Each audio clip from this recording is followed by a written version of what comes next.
Hi, I'm Tim Soika with the CTimSell team here in Katy, Texas, right outside of Houston.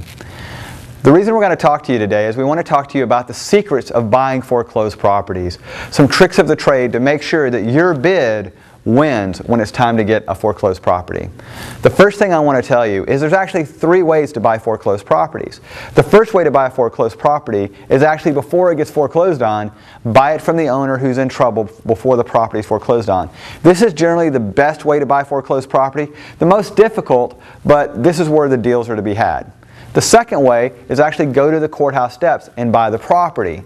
The disadvantage of buying property at the courthouse steps is you have to have all the cash that day. And the one thing I'll advise you to do, if you go to the courthouse steps, don't go with one property to buy in mind, go with several. Because many times I've gone to the courthouse steps with 15, 20 properties and only 1 or 2 actually make it to the courthouse steps. So if you're going to take the time to go to the courthouse steps to buy property, go with 15 or 20 properties in mind. What we're going to focus on today, though, is not the courthouse steps and not before the courthouse steps, but actually what happens to a property after the bank forecloses on it. So once a bank forecloses on a property, it becomes something called a REO property, real estate owned by the bank, if you've ever wondered what REO means. So what we're going to talk about is the tips to putting together a contract that a bank will accept. So that's what we're going to focus on today. The first thing that you need to know is when you put in your offer, you're going to come up with a number. Let's say it's a $250,000 property. You don't want to put in an offer that says $250,000. You want to put in an odd number, $246,283, $251,111, $263,212. You want to put in a number that's a little off.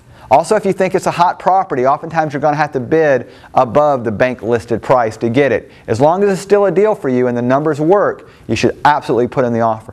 But remember, always put in an odd number. And the reason for this is you look like a professional versus an amateur. An amateur puts in a $250,000 bid on a $250,000 property. A professional would pick up that same exact property at $250,212, his odd number, knowing that a lot of people are going to put in the $250,000 offer. So use a funky number, use a superstitious number, but whatever you do, don't use an even number. The second trick is don't you select your title company. Use the title company the bank selects, or just leave the title company slot blank, because the bank's going to pick the title company they want to use. If you put in your title company, the bank's not going to accept your bid. Just a small trick, but important. The last thing is, don't ask for the bank in your contract to provide a survey. You just look like an amateur. They're not going to do it. So don't put it in there. You look foolish. Also, there's a box to check to ask sellers to provide a seller's disclosure in a period of time. There should also be a box that says no disclosures expected. Check that box. The banks aren't going to send you any disclosures.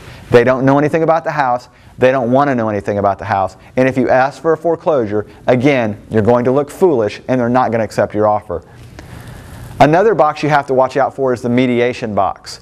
In most bids, especially in the state of Texas, most bids on property, the buyer and seller will agree to mediation. Banks are never going to agree to mediation. Again, check the no mediation box. This is going to make you look like a professional, not an amateur.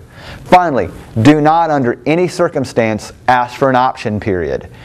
Banks don't want your $10 or $20 or $100 option period. You can simply write under special provisions that I will receive a 7-day option period at no charge. Banks expect to give this.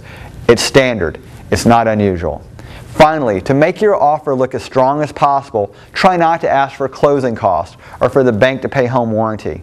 And also put up as much cash as possible. If a bank gets 2 offers, one is a $255,000 cash offer and there's a $260,000 offer where you're only putting 3.5% down, the bank will take the lower offer. The bank wants the offer that they think can close. So when you make a foreclosed bid, put up as much cash as you can, at least 10 or 20% down.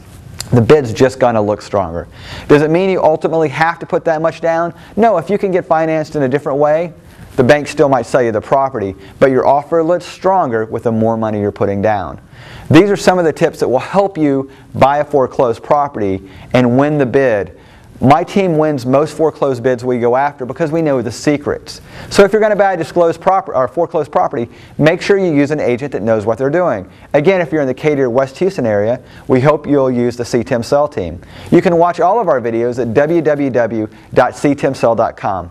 Of course, you can find us on Facebook, or you can simply call us at 281-2 220-2113.